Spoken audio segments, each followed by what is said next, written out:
Doesn't he work at the district office? Ty's brother, right? Yeah.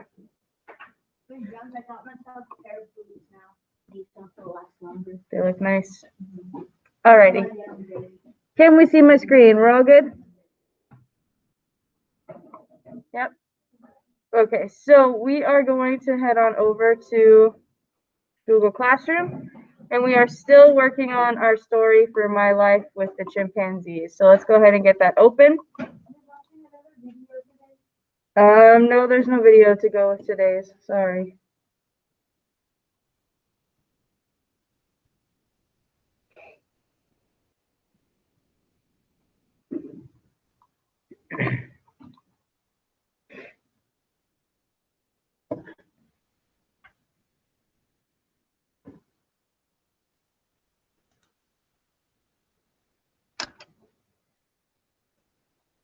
There we go. All right, I'll give you a minute to get this pulled up.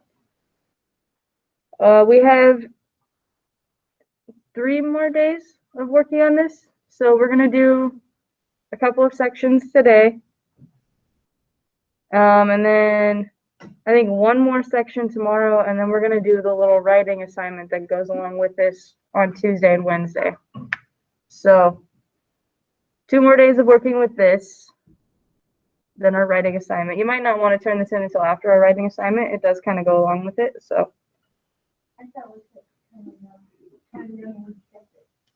Huh? You can turn them in separately, but alrighty. So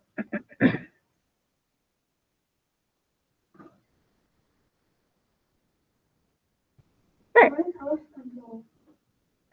Those are the controls that I have as the host of the meeting. Like I can turn off comments, like the chat. So if I'm over here, well, this isn't the host one, but I would be able to turn off the comments if I wanted to as the host of the meeting. Yeah. I can mute you guys if I need to. I do that sometimes, yes. Okay, so under making meaning on the right over here, we have done concept, vocab, first read, comprehension check, research, close read the text, and analyze the text. Those should be the ones that you have done so far. The comprehension check is a graded one. I forgot my grade book this weekend, so your grades are not up to date yet. Hopefully by tomorrow. But yeah, I just forgot it, so I couldn't do the grading this weekend like I normally do. So what we're going to do today is finish up making meaning and start with analyze, craft, and structure. So go ahead and open that one up for me, please. For breakfast? Mm-hmm. Yeah, of course.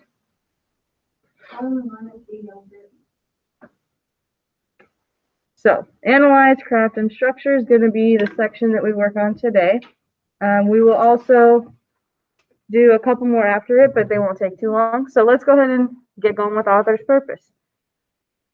It says, so earlier, people online weren't here. Some people in class weren't here. I definitely drank my water and it went down the wrong pipe, and I still feel like I have water in my throat. So if I'm coughing or clearing my throat a lot, that's why. It was a moment. Those of them here were like looking at me like, "You all right?" I was not all right, but it's okay. So it says, My Life with the Chimpanzees is a memoir, which is a type of nonfiction in which an author tells about a memorable time in his or her own life. So Jane Goodall wrote this because this was the start of like her whole career, right? She went out there to go study the chimpanzees, and it took off, and she did her PhD, and her whole career revolved around the fact that she did this study. So a memoir is a true story. Like all narratives, authors of a memoir have a purpose for writing it. An author's purpose is his or her main reason for writing the story. For example, an author's purpose may be to inform, persuade, entertain, describe, or express feelings. In many cases, an author has more than one purpose. For example, an author may write about the impacts of oil spills to both inform the readers as well as to persuade them to take action. To determine an author's purpose, make inferences or educated guesses based on the details that he or she includes in the text. So we're going to talk about why, like Jane Goodall's, I keep wanting to call her Jane Shannon. Jane Shannon is a teacher here at the school. So I just keep wanting to say Mrs. Shannon instead. We're going to be talking about why Goodall chose to write this at all. What would be the purpose for her writing down her experiences here? So our practice is what we're going to do. It says complete the following activity and then respond to the questions and cite textual evidence to support your answers. Citing text evidence means that you're going to go back to your story and find quotes that help support your answer. So for number 1, we have a chart to fill out. It says, reread the passages from the memoir shown in the chart and mark important details in each one. Then explain what each passage shows about Goodall's experiences. So let's go ahead and open up our chart here.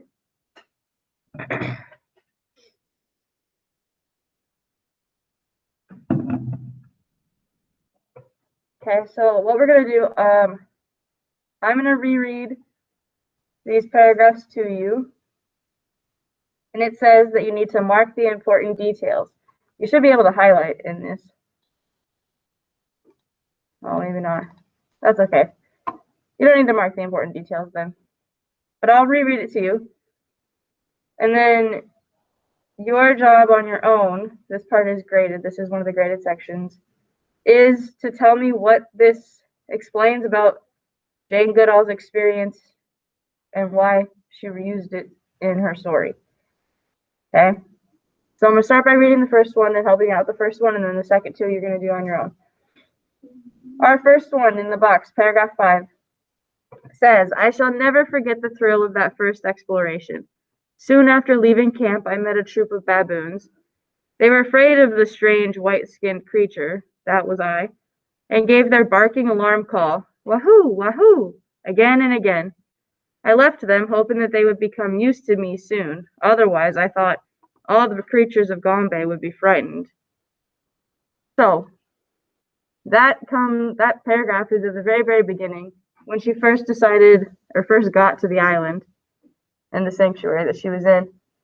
So why would she include that? What would be the purpose of including that section? So that's kind of what you're answering. You don't need to answer it here out loud. You just need to answer it on your chart. What does this show?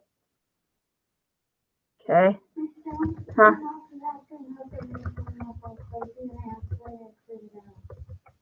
Okay. Maybe restart your computer and log back in.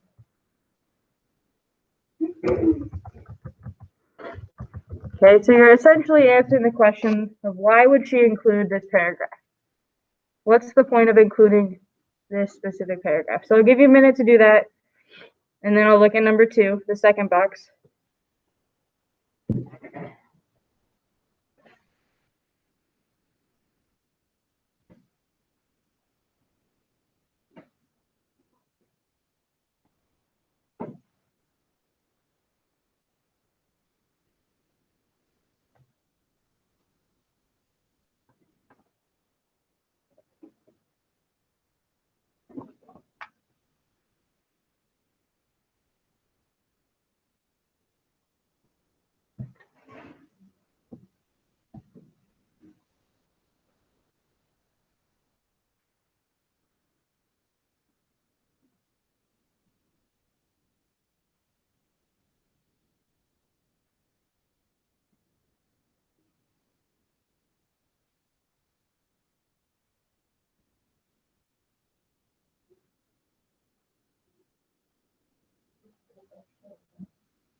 Alrighty.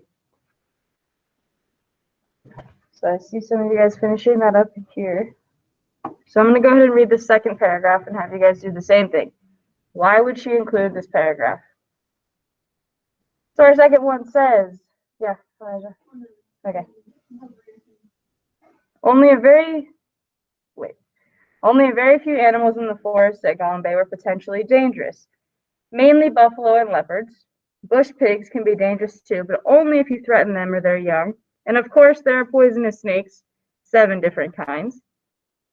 So this is probably a little bit into the memoir, and she's kind of describing what Gombe is like. Why would she include that paragraph? Okay.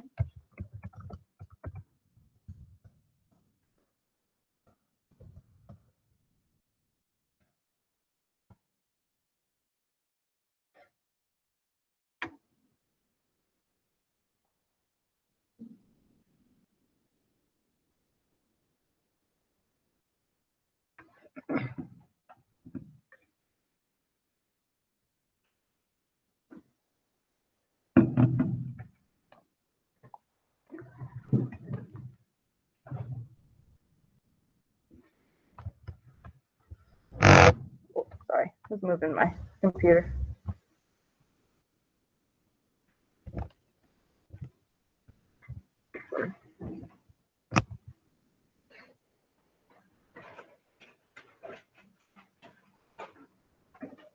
Yeah, I'm sorry, Maddie. I moved my computer, and the rubber on the bottom made like a weird sound when I pulled it closer to me.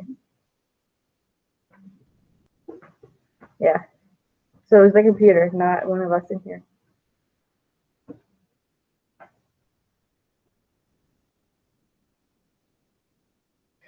All right, we'll do about 1 more minute on this box, and then I'll read the last one.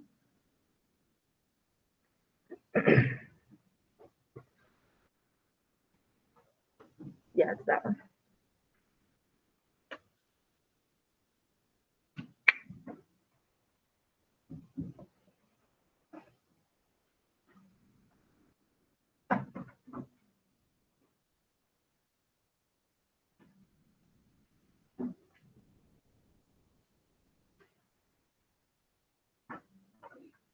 Alrighty, I'm gonna go ahead and read this last one to you guys. And again, the question you're gonna answer is, why would she include this paragraph?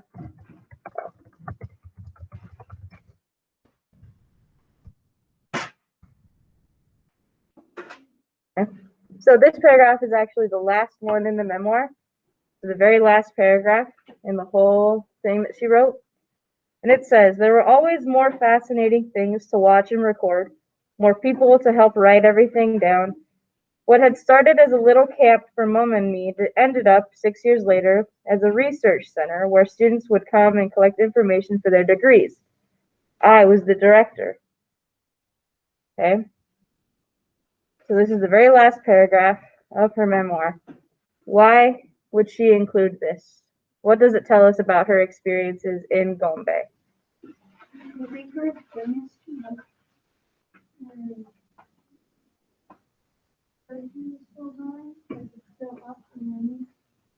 I'll look it up while you guys do this one.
Yeah, I'm pretty sure that the center that she's talking about here, the research center, is still going now. I think now it's called the Jane Goodall Institute, and it's just out in the woods. They have camps and stuff out there to study the chimps as well as other animals, right?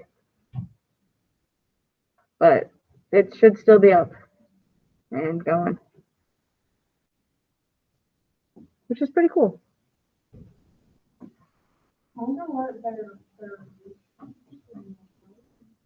What they're still researching? Yeah. Let's find out what they're still researching. Okay, I'll find that out after I go to the next one. So those are the three things that you need to answer on this one. 1 point for each one of those. Okay, I'm going to close this out. So that should be number 1, finishing out that chart. Number 1 is worth 3 points. Number 2 here is worth 1 point. It says, review the notes that you entered into the chart. So you would reread what you said in the chart. Mine's already gone, I think. Yep. But you need to answer the question, what might be Goodall's overall purpose for writing? Why did she write this whole story in the first place? That's what you're answering for number 2. Okay? Why would Jane Goodall write this memoir at all?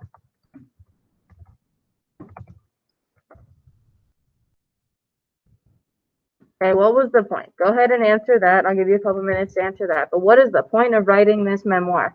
Why would she do so?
So she asked a question, those of you that are on, I don't know if you heard it, he asked a question a couple minutes ago of what does the Jane Goodall Institute research now?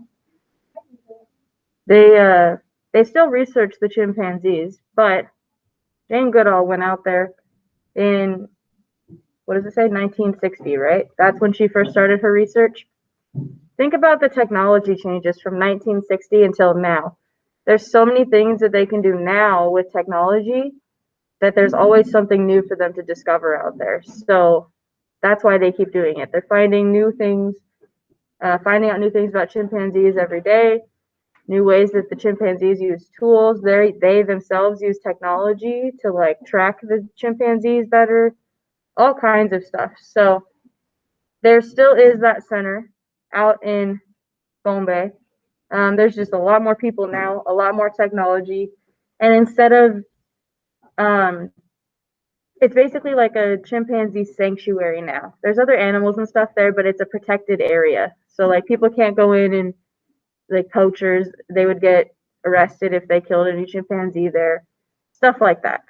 So that it seems to be a protected area where they do a lot of research on the area. They do research on the ecosystem in general and how the plants and animals interact with each other, which is what we've been talking about a lot. So yeah, lots of cool things still happening there. Maybe one of you guys will go research there one day. I don't think they just research chimpanzees. That's definitely their main thing. But it says here that they also, where did it go? They also research like conservation, which is ways to help save the environment and climate change and things like that. They also, the habitat that's around, so like the ecosystem that the chimpanzees live in, they research that as well because they also need to help keep it stable so that the chimpanzees can survive there still. So it's not just chimpanzees, that's their main thing they research, but they do research other things as well. Mainly that have to do with the chimpanzees though. Okay, all right. So number 2 there, hopefully you have that one done. Why would she write this memoir at all? What's the point? And then number 3 here, it's kind of an opinion one. Part A says, does the title of the memoir, My Life with the Chimpanzees, help indicate the writer's main purpose? So she named her memoir, My Life with the Chimpanzees. Do you think that fits? Is that a good title? Part B is, if you don't think it's a good title, what would have been a better title? So it's kind of an opinion right there. Do you think that this title is good? If yes, awesome. If you think yes, tell me why. Give me a bit of an explanation. Don't just type yes. If you think no, then you need to also suggest a better title or one that you think would fit better. So I'll give you guys a couple minutes on part 3.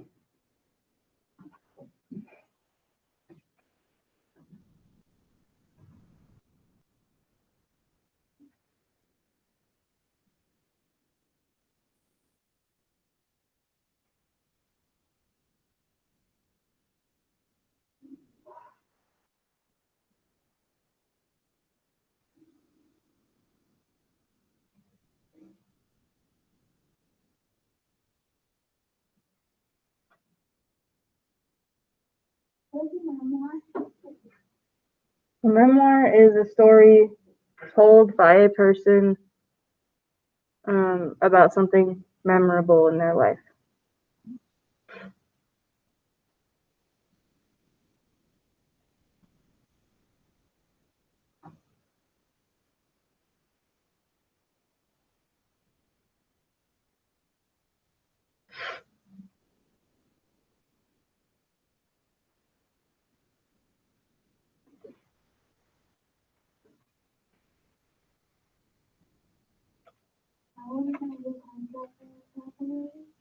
We will in a few minutes.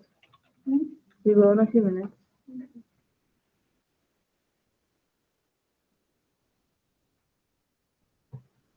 Okay, about one more minute, and then we're going to move on to our next section.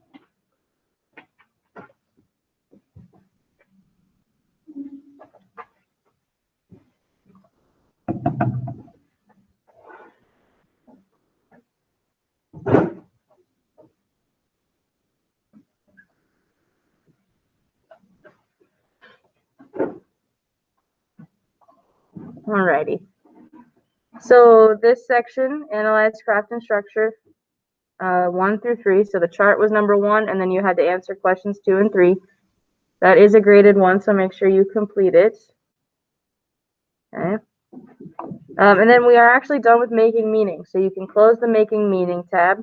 Done with that one. And we're going to go look at language development. We're going to do 3 today. Yeah. We'll do the concept vocabulary, word study, and the word network. So let's go ahead and start with concept vocab.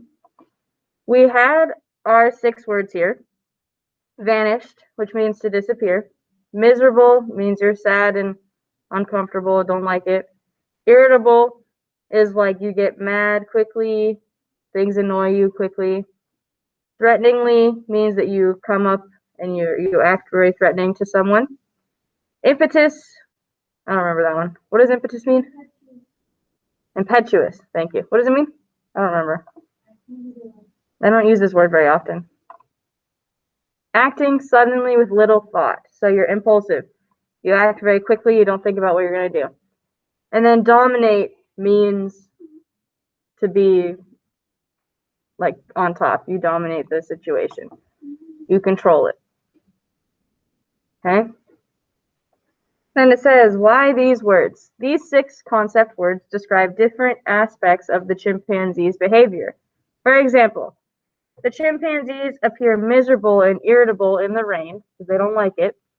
Notice that both words describe what the chimpanzees seem to be feeling. So number 1 here says, how does the concept vocabulary sharpen the reader's understanding of the chimpanzee's behavior? So we have these words. How do these words help us understand the chimpanzee's behavior? We'll do this together so you guys can answer. How do these words help us understand chimpanzee's behavior?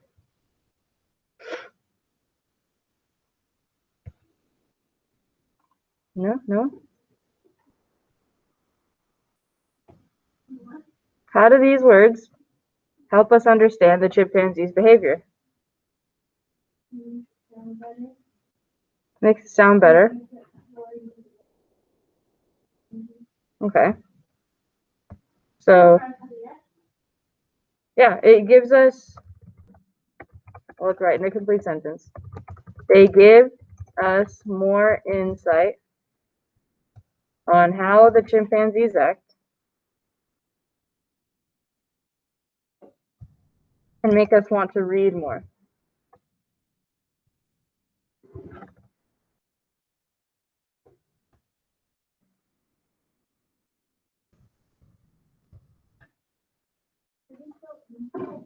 Insight is INSIGHT.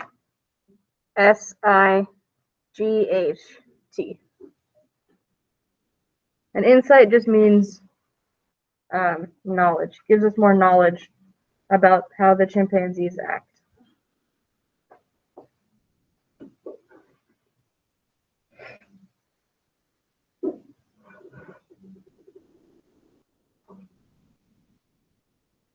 Okay.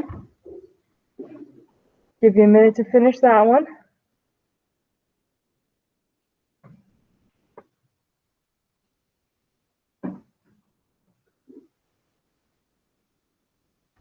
What is number 2?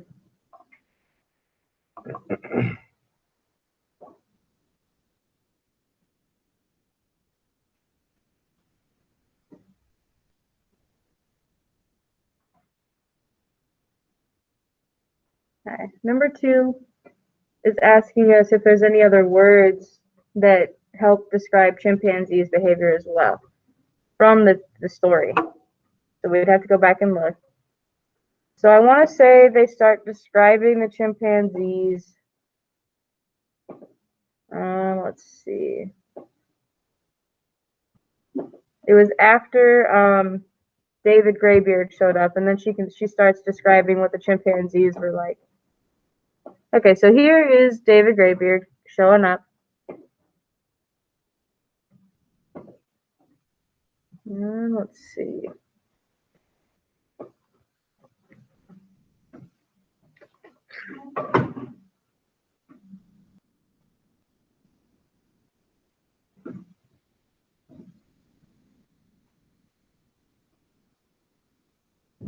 Probably around there.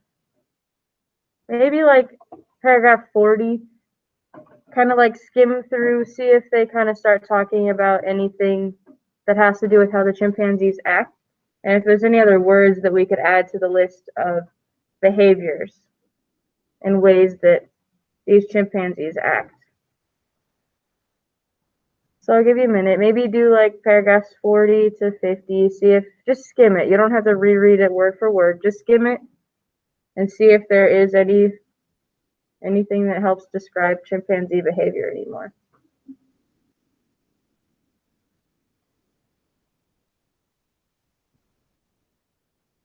And if you find something, let me know. I'll type it out.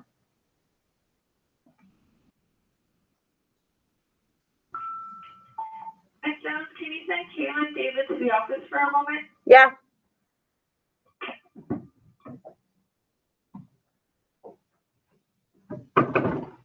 Nothing about chimpanzees. This whole thing is about chimpanzees. What is that paragraph? Well, they keep going. There's probably more words in there than just the one paragraph. They would yell at each other to tell about there's humans around. Okay, so they call to each other, so they communicate a little bit, right? Let's do communication. Yoshi? They would fight sometimes. They did talk about the baboons, but we need words that connect to chimpanzee behavior. Okay, that's a good way to put it. They can be aggressive sometimes. Okay. So there's 3. Maybe look through and add 2 more of your own. So I'm going to stop typing there. You guys add 2 more words that might describe chimpanzee behavior. If you can think of any off the top of your head, that works for me.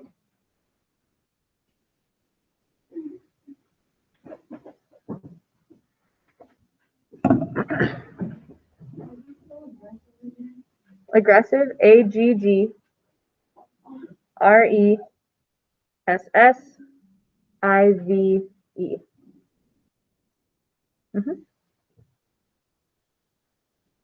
We'll do about 2 minutes. Go ahead and find 2 more words to add to that list, and then we'll move on.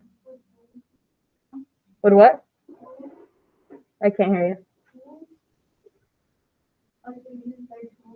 Tools. Yeah, that would probably be good.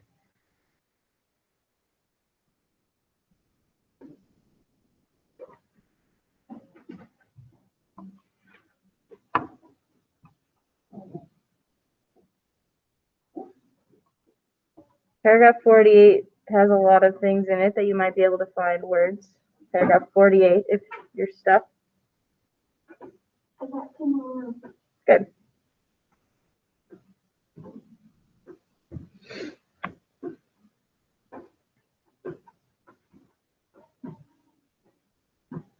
Alrighty. Let's go ahead and keep going. I'm pretty sure this one wants us to do a lot of work that I don't think we need to do. I think that you guys have a pretty good grasp on these words and what they mean. So we're not going to write each of them using a sentence. We're actually going to skip this practice part. So if you want to open the notebook and say, we skipped this, that way you know when you go back to check your work, to make sure it's done before you go, or before you turn it in. You can say that we skipped this section, the practice section.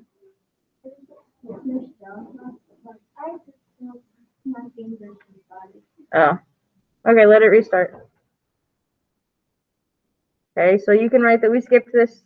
That's fine.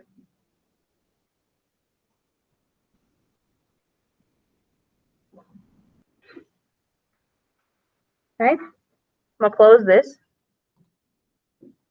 And I'm also going to close the concept vocabulary and open up the word study. That's the next section we're going to do. Word study. Okay. And then we get to talk about suffixes. What is it? What are prefixes and suffixes? Do you guys remember?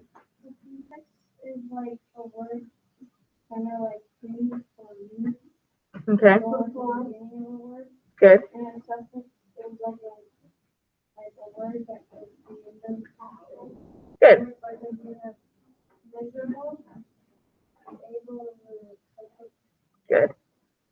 So down into that really well. If you think about a prefix, it is something like a few letters or something that you add before a word. So it could be something like like uncomfortable. You could add something like unhappy. Yeah, unhappy would be the happy with the un in front of it. So it changes the meaning of the word a little bit. So a prefix comes before it. A suffix comes after it. It would be things like er, ing, est, so things like that. We are going to focus on a suffix for today that's called able. So able means that you're capable of, or given to, or tending to. So yeah, or you're just able to do it. So I'm going to highlight that because that's kind of what we're going to work with today. Able. You're capable of doing something. You're able to do it. Okay, and it's usually used as an adjective. So it's describing a noun. Okay.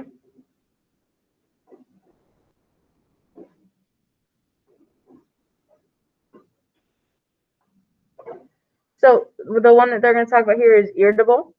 So my life with chimpanzees, the word irritable means that you're tending to be irritated. You're able to be irritated or easily annoyed. So knowing the base word or the inside word can help you determine what the suffix means for an unfamiliar word. So in the word irritable, the base is irritate. And we know that to irritate someone means you're going to annoy them. So irritable means that you're going to be pretty annoying, right? So going along those same thoughts, how does the definition of the suffix able help you understand the meaning of the vocabulary word miserable? What is the base word there? What's the root word of miserable? Misery. Misery. Able is the suffix that we add, but the root word is misery. What does it mean if you're in misery? But what does misery mean? Mad, sad, basically. Misery means that you're pretty sad. So, if you are miserable, and we use the definition of able that we have up there, what would it be? Yeah, we'll go with that. Able to have misery, or able to, or tending to have misery, to be sad.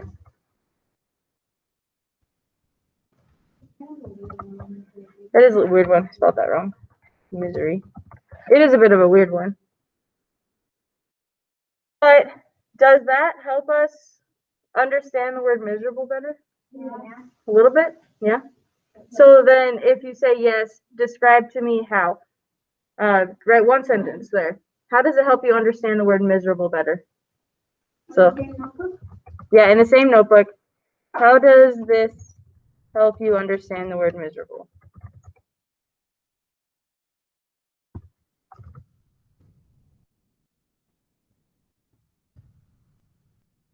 Okay, how does this help you understand what the word miserable means?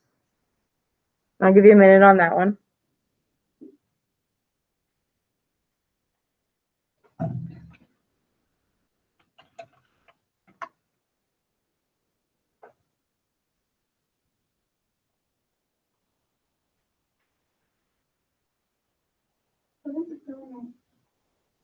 Give money.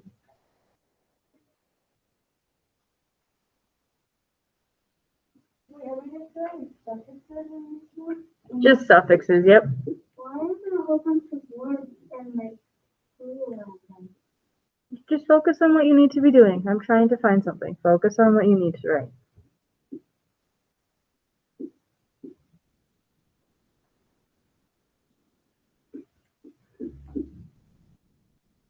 Is this like a game? No. It looks like a map because I found Chicago. It looks like that.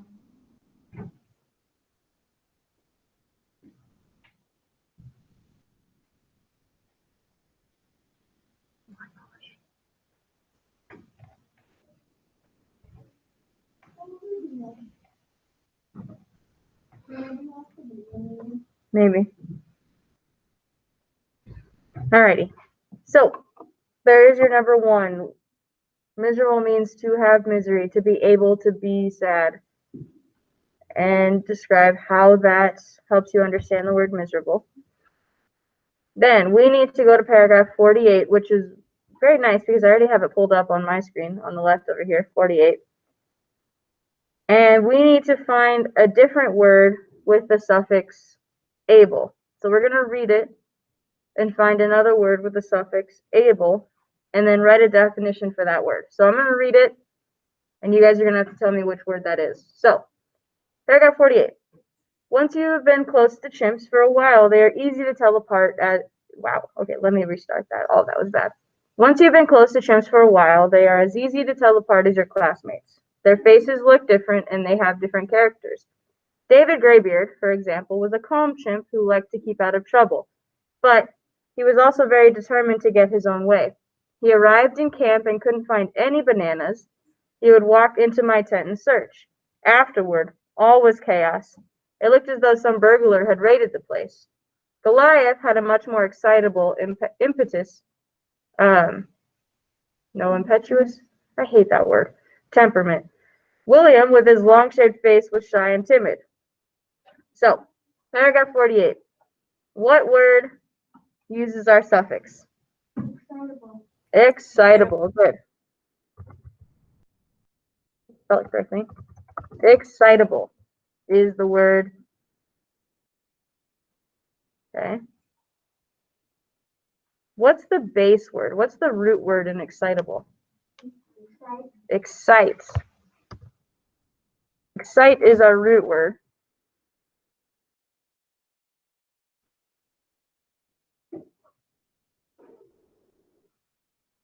Okay. And then the final thing we need to do is write a definition for this word. What would be the definition based off of what we were talking about earlier? Able to be excited. Able to be excited. Good.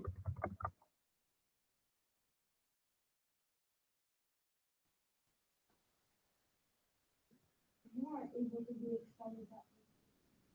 No, it'd be kind of boring if you were never able to get excited, huh?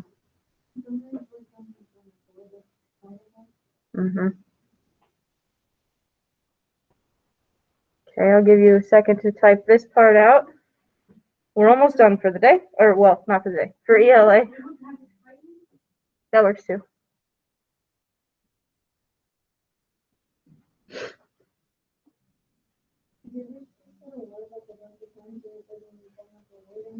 Yep. I have definitely done that before.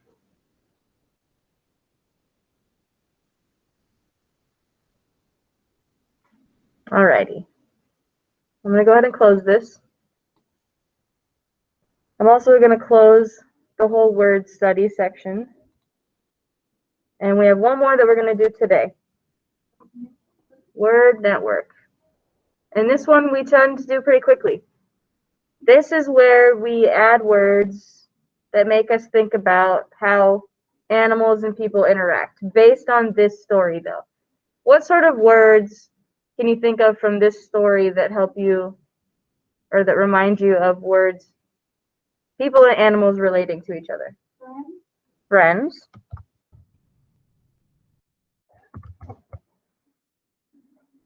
Okay. Companions. Companions and friends are the same thing. Yeah. Helpers. Buddies. They can help each other. Okay, the helpers, they help each other. What about family? Family could be good.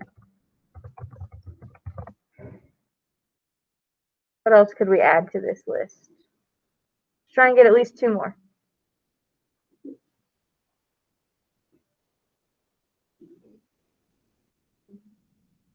Buddies. I think friends and buddies are too similar. Colleagues. Huh? Colleagues. Colleagues? They work together? Okay. Colleagues. So those are the people you work with, but we work with animals a lot. Depending on what your profession is, right? How do you spell that? The second one is helpers. Colleagues is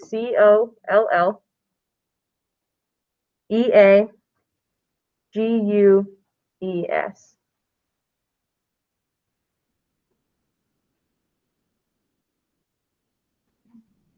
But depending on where you work in your profession, you do have animals that are your colleagues, the things that you work with. There's police officers who work right alongside police dogs, right? The dogs are trained to help them. It's their colleague. Horses are sometimes trained. If you're a farmer, I don't know much about farming, but some farmers use their horses, right? To like pull things. Rancher, okay, yeah, ranchers might be the better term, yeah. Let's see. There's other people that use animals too.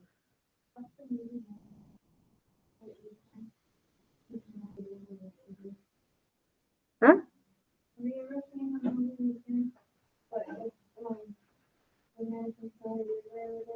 I have not seen that movie, no.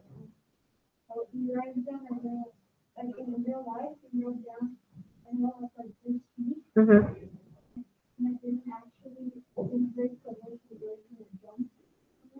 Dang.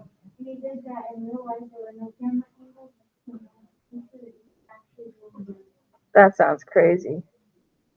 Do we have any other words we can add to this, or anything that jumps out at you? Playful? Playful? They get playful every once in a while, right? Okay. If you have any other ones that you want to add on your own, totally fine. Go for it. But once you have those 5 at least, you can close this. And don't turn this in just yet. We're still going to finish it up. We have conventions, and we're going to do writing to sources as well. Those are the 2 that we have left to do. So don't turn it in just yet. We're gonna finish it up tomorrow. What are we doing for conventions tomorrow? Commas, parentheses, and dashes. Fun stuff. So if you're online and you're all caught up, just don't turn it in, and you guys are good to go for the day, or until math. I don't know why I keep saying for the day. Math is at